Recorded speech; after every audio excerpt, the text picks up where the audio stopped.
national championship on the line. Lineup for the Shockers here to begin this title match. Holly Harris, one of the coaches. Mark Lewis. Wichita State defending champs. Shockers get some last-second advice from Holly herself, a former star Wichita State bowler, going for another national title. SFA NCAA championship match. They lost in Columbus recently to McHenry. The Byers are sisters. Chloe Straczynski has battled a hip and back injury the last week or so.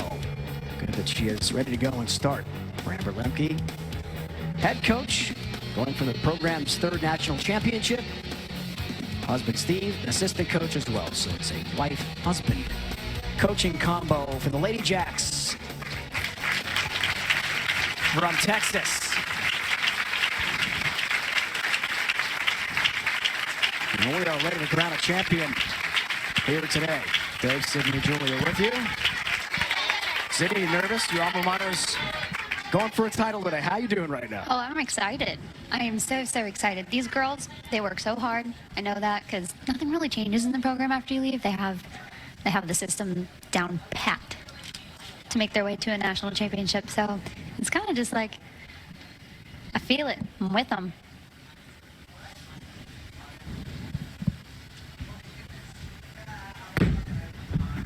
Olivia Domorowski gets us started.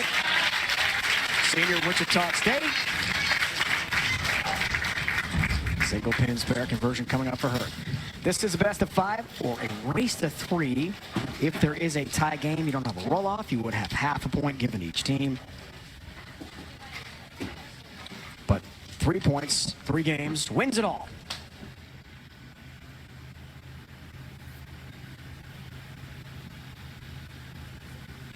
Isabel Hughes for the Lady Jacks.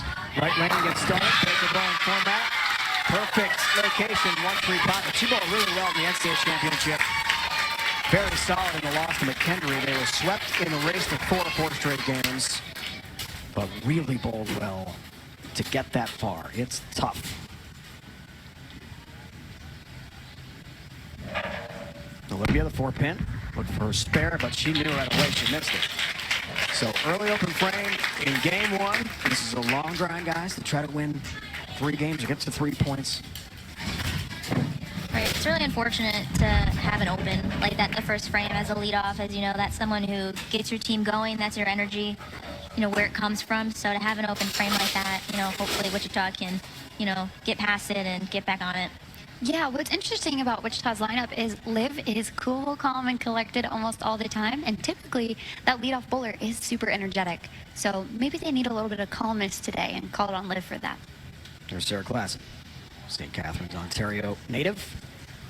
Part of the championship team last year. Steps up left lane for Wichita State. Whoa, whoa, whoa.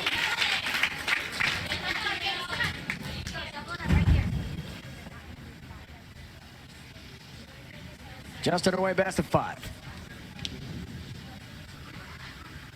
1, 2, 6, 7, 8, 10. Right, guys, it's a lot left up here. For Sarah, accounting major, 5th-year senior. A lot to cover. Won't do it. All right, so back-to-back open frames. Not the start the defending champs want at all here.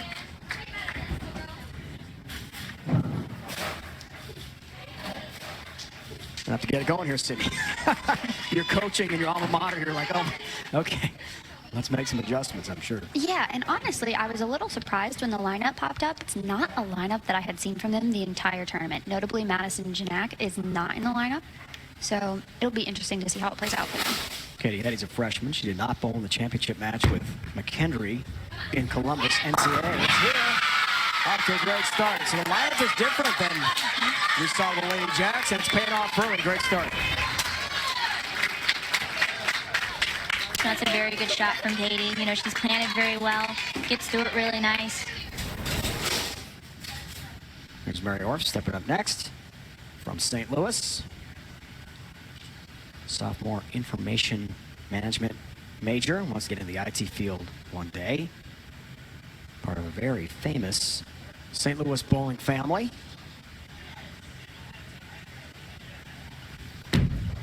Trying to get it going here for the defending champs. That's a bit high, and another tough lead. Ooh. 3-4-6.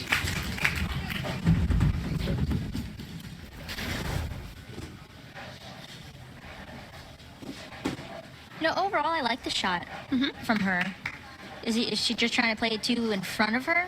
So from what I see, the ball is just a little bit too quick. At the motion that we saw right before the pins, it really saw all the friction and went dead left. So it's going to force her to the left, and she's going to have to shape it a little bit more, which I don't know if this shiny ball will recover doing that, or if she could go to something a little bit slower, less responsive to the friction. Wow. If you envision a struggle and a challenging start for a team in Baker Bowling, this would be it for Wichita State. Yikes. 3 straight open frames to begin this best of 5, the race to 3. Meanwhile, the Lady Jacks have the first 2 strikes. And I've got to feel, I'd imagine, Julia, pretty good about themselves right now. Oh, yeah, I'm sure their confidence is up, and they're just on this streak of just good bowling and good shot making. And, they went from one event to the next, and so they're just in peak competitive form right now. Here's Bristol Breyer. Older sister Carlene is the anchor bowler on this team. Both from Ogdensburg, Wisconsin. Wow. And the right lane looks pretty smooth right now for the Lady Jacks. They got the first 3 and a huge lead. It is time for a future for the sport. Oil pattern. Sydney, break it down for us. Yeah, so we have a 42-foot pattern here that has 26 mils of oil with 5 2-2 loads on the outside. So the girls are going to be able to play to the right out here with some balls that have a little bit more surface that are going to allow them to slow down. If they do that, I actually think this scoring pace over here could stay pretty high. Except if they use shiny balls, it's going to force them to the left. Balls are going to get through here really, really fast. It's flat, and it's going to get really difficult. It's time for the BPAA Road to the Finals. So these 2 great teams got here. Wichita State SFA, Sam Houston State, and Pikeville put up really good fights. Try to get this far. Only 2 remain, and only 1 can win the championship. The Intercollegiate Team Championships on the line. We move ahead to the 6th frame. Game 1, race to 3, or the best of 5, continues here in Addison, Illinois. Dave, Julia, Sydney with you, our great crew. Collegiate Bowling on CBS Sports Network. Back to the top of the lineup. Second half, game 1. Here's Olivia for Wichita State. Had a huge struggle to begin this game. That's a better shot. They open the first time around. Strikes this time. Yeah, overall, that was just a more confidently thrown shot compared to the first one. And again, being leadoff, it's a little bit of a big responsibility. And so maybe nerves were just a factor the first go around. This one was just a lot better overall. Like this, Belle Hughes. Senior from Raleigh, North Carolina. Originally from Buffalo. Also part of that UMBS team we told you about, the transfer with Chloe Straczynski. Struck the first time, beginning this match. Good shot, 10-pin stands for her.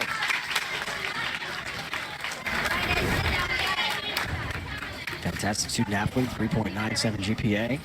Computer science, math minor. Like to be a video game designer one day, that's her career goal. I imagine she'd like to tack on a few PWBA Tour titles to that resume. Pre-shot focus, cross lane, single pin, spare conversion for Isabel.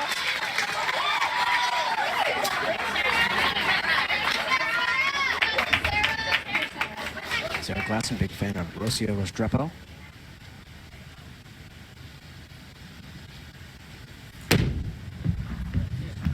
Looking for a better second go at it, and a double wood 2-8, almost. 8-pin went down, close. I felt like that was a lot closer than her first one in that she kept it in front of her more. And when we keep the ball a little bit closer to the head pin, with women, the lower rev rates, it allows you to have more consistent ball motion on the fresher pattern.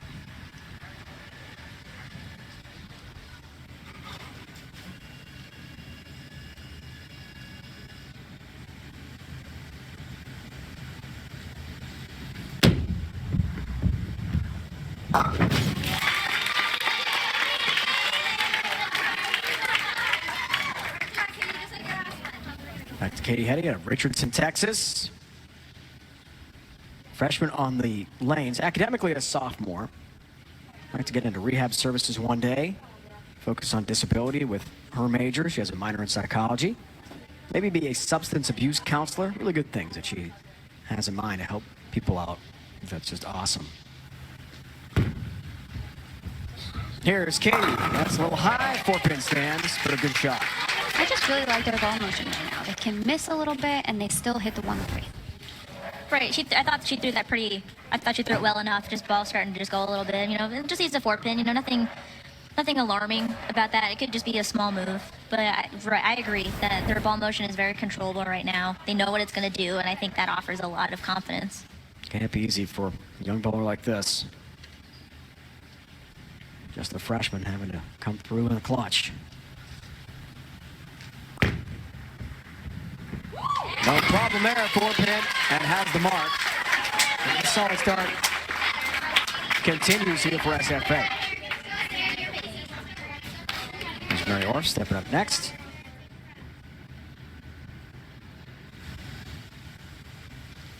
Teammates call her one of the hardest workers they've ever been around. And for a young player, that's high praise. 2-pin stands for her. So Wichita State really likes to stick together, but what we saw from Sarah's shot, it was a little bit more inside, where Mary is going around that tracer. I would like to see her ball be inside of that tracer, if not on it.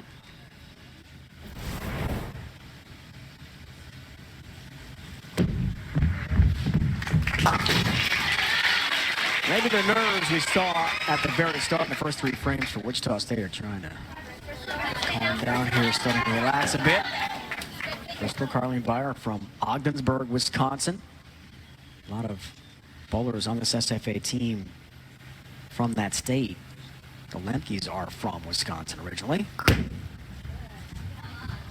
Comes in high, not the ball reaction she wanted, and the 4-6-7 lead. Tough split here for the freshman. Yeah, we heard her teammates say push, so it must have been a missed left down lane. She's been a little bit further right at her break point, so that one was just a little bit of a miscue for her. Not one, but 2 sets of sisters on the team.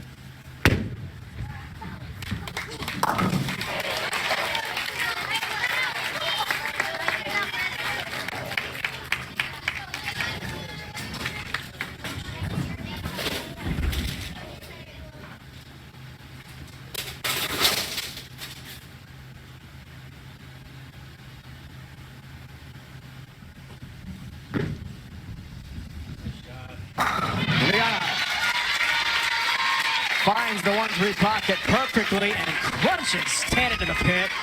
That's the best shot the Shockers have thrown so far here in game 1 in the race to 3. Their second strike in the foundation frame, facing a big deficit in game 1.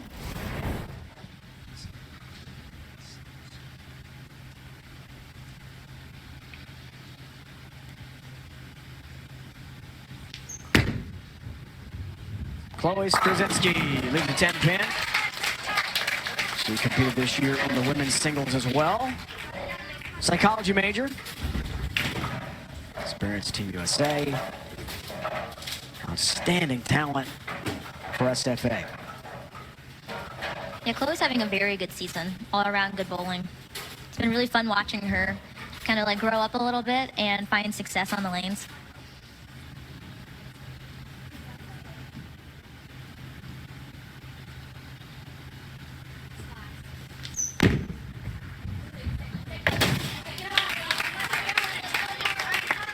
What's interesting is she was a little scared about those spares. She was worried about the spares. Yeah, there you go. Missed it. Interesting. That's tough. That was her concern. We talked in the practice lanes just before the show.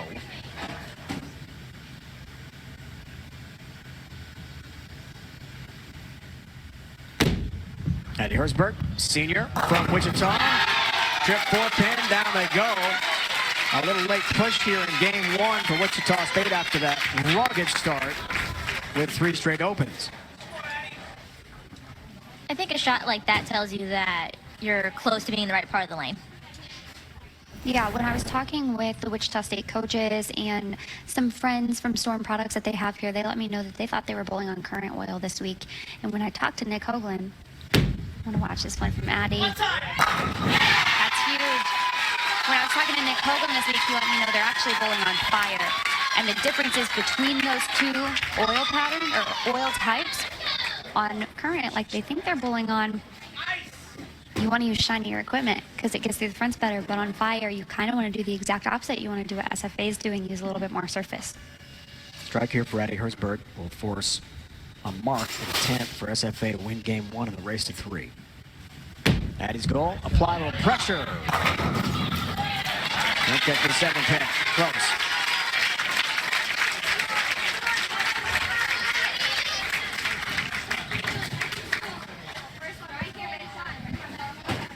So a mark to win here for Carleen Byer, the anchor bowler for SFA, who's just been fabulous this year. She struck in the 5th.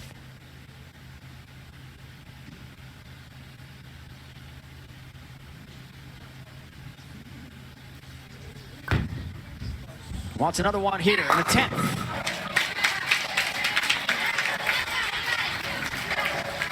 Winning 10 pin. Yeah, that was a pretty good shot. You know, something that I think is the mark of a good anchor is someone who is in the pocket. You know, they throw the shot. Is it always going to strike? No. You know, that's just the nature of, you know, of the game. But she's someone who is going to keep it in the pocket. She's going to throw the shot. Whether it strikes, totally different story. For the win, game 1. Teammates like it. She likes it. That's why. Takes care of the 10 pin. And wins the first game for SFA. The Lady Jacks off to a great start in the best of 5. The race at 3. Stephen F. Austin has a 1-game-to-none lead. HBC Collegiate moment of the match. All right, coaches, what do you think here? Say, we'll start with you. What has to happen as we see the lineup change here in game 3? Madison Janik steps in. I think that's exactly what has to happen. You know, Madison is quiet and she's not loud, but she brings power that resonates with every single one of those girls. She has this presence of confidence that nobody else has, and just having her in the lineup, I think, could ground these girls a little bit more. Right, I think sometimes just changing it up a little bit just adds a spark, you know. Again, everyone is talented enough to be in this lineup, but sometimes you just need to find the right order that gets everything going.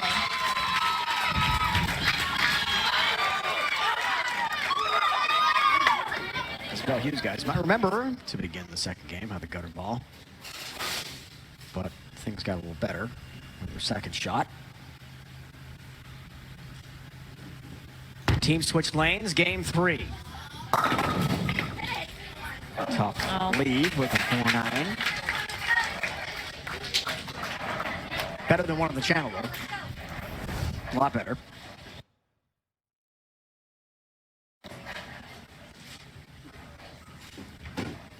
I thought that was really good. Yeah, I think it's just one of your classic shots that just goes a little high. Unfortunately, you'd rather leave just the 4 or just the 9, but not both of them.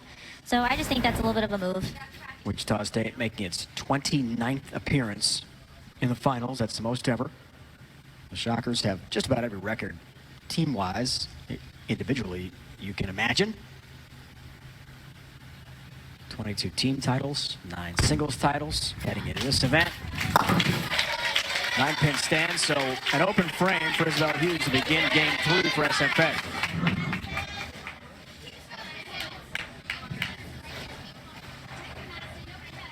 Ten women's titles, most ever in history of Wichita State, including last year. They won it before Grand Rapids.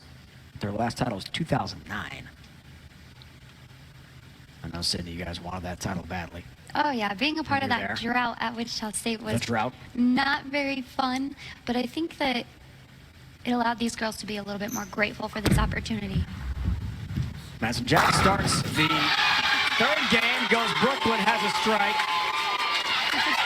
And you know what? Whatever works to this point for the Shockers after being just blasted in the first 2 games. Coach L used to tell us you can't go Brooklyn if you're not lined up. You just got to throw it bad enough to go Brooklyn. So I think he's a little bit right with that one.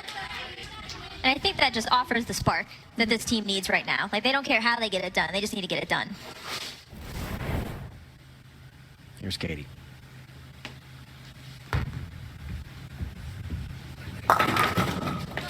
Like it came in a touch high. This leaves a 4-pin. That could have been a lot worse. SFA off to that great start, looking to sweep Wichita State. They would be sweeping a program that has a tradition of excellence, you know, making the TV finals here at ITC's Wichita State. They're bowling SFA, who this is their very first intercollegiate team championships telecast. Two-time NCAA champs, right? They've done it before at the other division, but not at the ITCs. 1 week after losing to McHenry in Columbus for the NCAA championship. Second chance at it. Katie has the single pin spare conversion. That was a big subject of our conversation last night with them guys about, look, just a week ago, we learned a lot from it. Some had never been on TV before under the bright lights, and they looked relaxed. I think the entire match here is testament to that.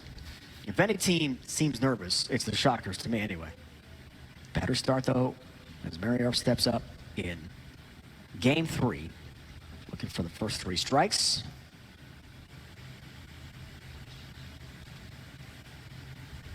An early 31-pin lead.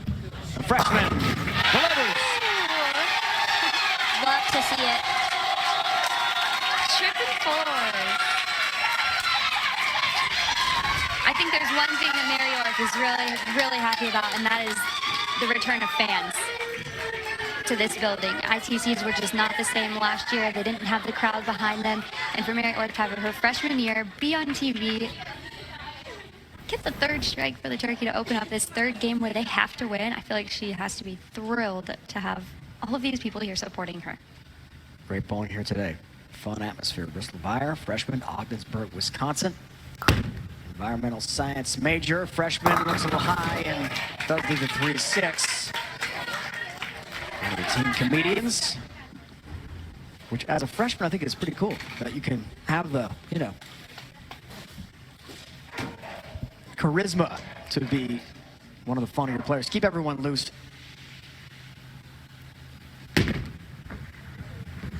Has the mark. A big deficit though for the Lady Jacks here in game 3. I see that Stephen F. Austin's bowling balls are starting to hook a little bit early. Julie, what would you do in this situation if you were Amber? So the thing about SFA situation is that they had surface on their balls, and so they're not burning up. Like if they were burning up, then we have to start thinking of like ball changing or different game plans. But in this situation, I still really like the shapes that they're having. And so for Coach Amber, I would just make sure that, you know, the girls are keeping their speeds up, because SFA is a strong team. They're powerful girls. They're athletes.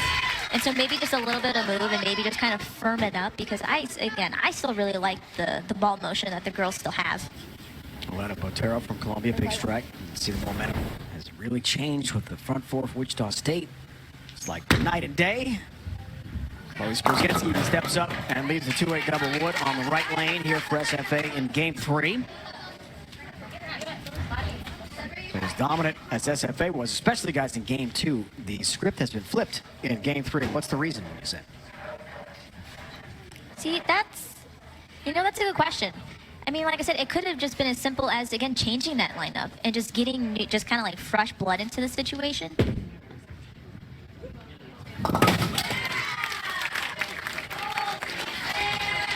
What's interesting about both of these teams, as we're looking at the bowling balls that they checked in, each of these teams can only have 5 bowling balls in their bag. So they have to be very strategic. And it looks like what each team did was bring 5 similar bowling balls for each girl. So as one girl starts to see her ball do the right thing or the wrong thing, they can make changes according to what their teammate's doing. Addie Herzberg, strike streak ends. Looking for a huge lead here in game 3, but it's a tough leave to a 10. It looks like Addie Jo grabbed at that one a little bit at the bottom, and so it didn't quite have as much power off of her hand as her last shots. Right, and it looked a little wide, you know, but that could just be, again, the hand's just not in the strongest position it needs to be at the bottom. Really tough conversion here. 10-pin stand. So open frame after the first 4 for Wichita State in game 3.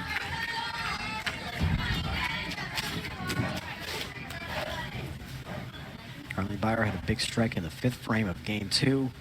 Helped put it away in the 10th frame as the anchor bowler.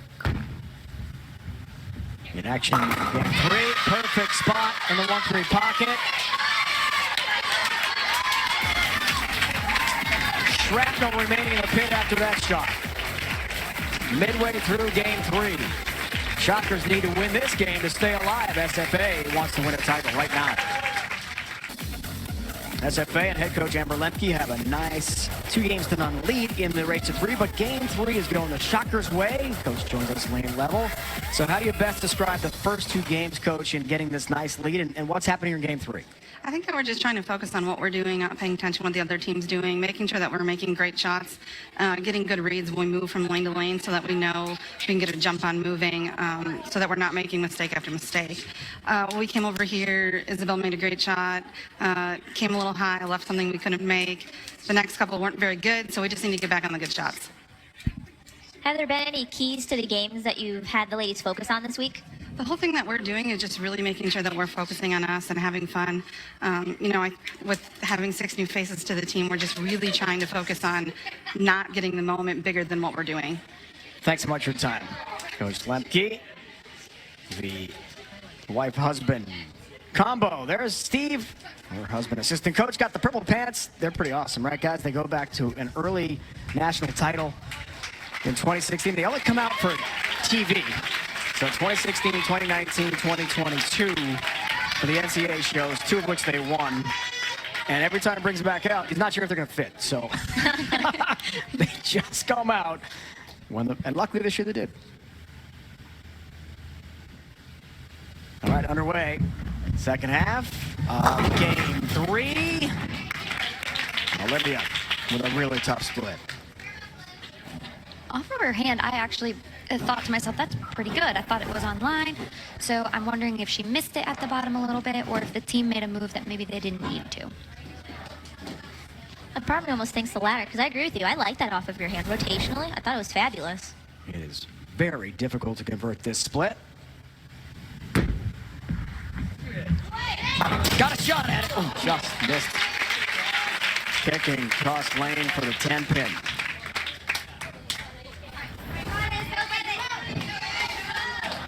So when we watch Liv's shot, it's actually directionally perfect. She gets it to about 8 down lane, but we don't see the ball quite make the corner. All right, guys, Isabel Hughes, chance to cut this to 9 pins all of a sudden. 6th frame, SFA works on a strike. Enormous shot, game 3, got it! That's what you do when you want to put pressure on the defending national champs and make things really interesting in game 3. Back to Madison Janik. Wants to be a guidance counselor one day. Native of Myrtle Beach, South Carolina. Elementary ed and psychology major. Also wants to bowl on the PWBA tour. Crossing over. Somehow the 10-pin stands looking for the Brooklyn strike. Madison spent most of the first semester injured. She had a back injury that she just couldn't fight through. Actually, we started using some lighter pound bowling balls to get back into the game, but she told us yesterday, I'm at 100% and I'm ready to play.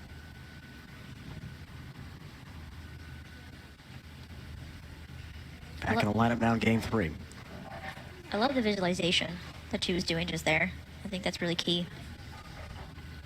One person who comes to mind that does that, who's really successful on the women's tour, is Danielle McEwen, right? We always see her doing that on every single shot, and I'm sure that Madison has seen quite a few women on tour do that.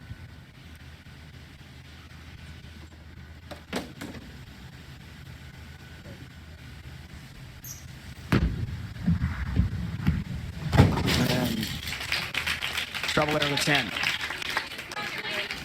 Open frame, SFA in great shape now, and look at this. The win probability is up for the Lady Jacks as they go for the turkey in the 7th frame in the lead. Things have really changed here. Game 3, but a light hit. As Katie misses the pocket. 2-4-10. I think she knew off her hand that that wasn't her best shot.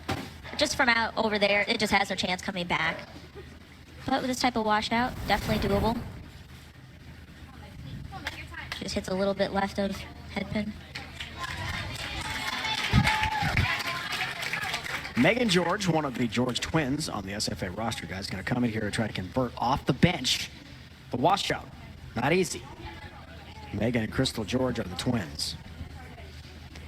So, in my opinion, She's a lefty. this is genius. She's a lefty. If she had a look in practice and it was close, she's going to move her feet a little bit to the right, give herself and her team a chance to make this washout.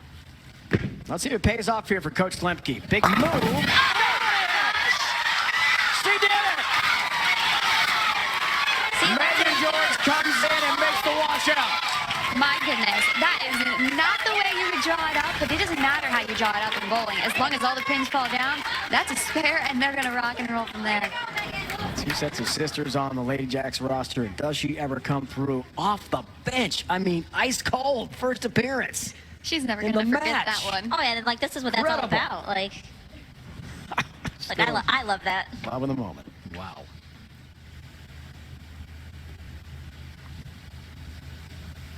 No room for error now. Wichita State. Mary Hope steps up and delivers. There's the energy. Big strike. I thought she threw that as perfect as she possibly could have. Yeah, off her hand you knew. It was one of those shots that off her hand you knew it was going to be good. It was going to be close. She's going to hit just right of the tracer. Ball splits the 8-9. It's not very often you see that kind of excitement out of Mary.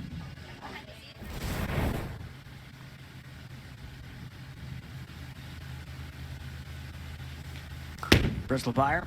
8th frame. Comes through big time. What a shot for the freshman. Very clutch.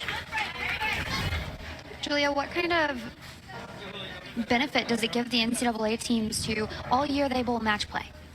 Every single time that they bowl, it's going towards their record. Does that make it easier for them right now? Is that an advantage? I think it can be. You know, it's a little bit different in just the way that we do our matches, you know, just with the best of 7. Just we do it a lot. And so when we get to this moment, it's familiar to them. And so even though they're playing against teams that they're unfamiliar with, it's still a format that SFA specifically really excels at. Juliana Botero, major response. Wichita State with a strike. And a huge double for the Shockers in the 8th and the foundation frame. Up by 12. Chloe Skrzyncki steps up. Chloe's been in so many of these big moments this year at Team USA trials, bowling for the US Amateur title, and then just last week with her team on TV.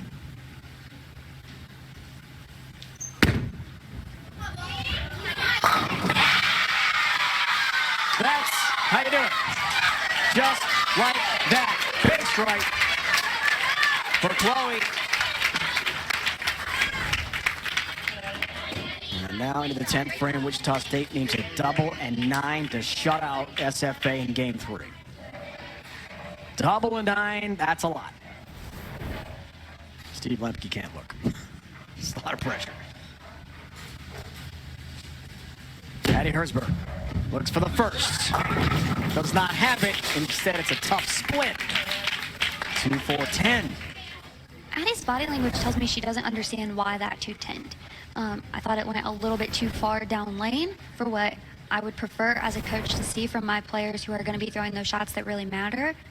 But overall, it looked like she executed the way she wanted to, and in this moment, I think that's what she has to be happy with. Tough conversion. Oh, just right across the deck for the 10-pin, but no spare. And that dramatically changes the finish here.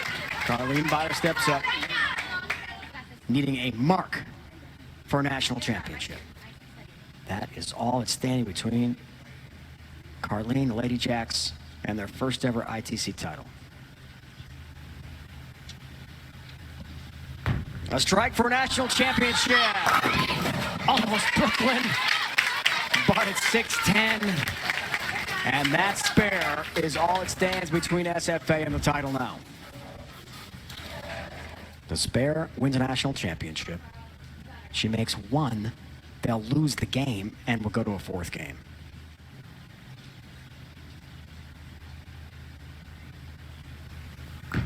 Carlene Beyer for the title. She's got it! She's got the spare, and SFA is going to win the 2022 Intercollegiate Team Championship. The Lady Jacks are champs in 2022. Means so much to these student athletes to win it all, especially against the dominant Wichita State program trying for back-to-back titles. I mean, this is a moment you all work all year for, right here. Carlene Beyer and SFA will win the Helmer Cup. They are the 2022 ITC champs. The Lady Jacks have done it.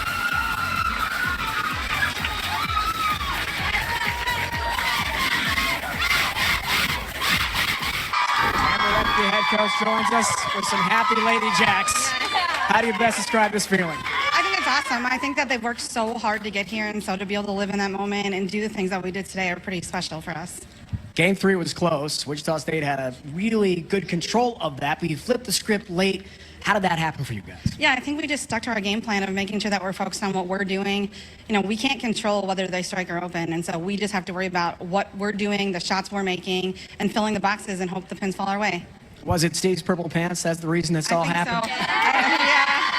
They go for the purple pants, yeah. They're the best. What does this mean for your program looking forward now? It's so huge. You know, we have 6 new faces to our program right now, and so to end on a high note like we did last week and this week and end with a national championship, I think, you know, it only makes our program better. We told them last week when we lost in the other championship match, we have to learn from it and be better next time, and I think that they took that to a whole new level this week, and so we can build on this and go into next year. We don't lose anybody, so we know, you know, where we are and where we need to be starting next year. How's that sound, guys? SFA, first time, ITC national champs. They've done it here in Addison, Illinois today. Congrats to SFA.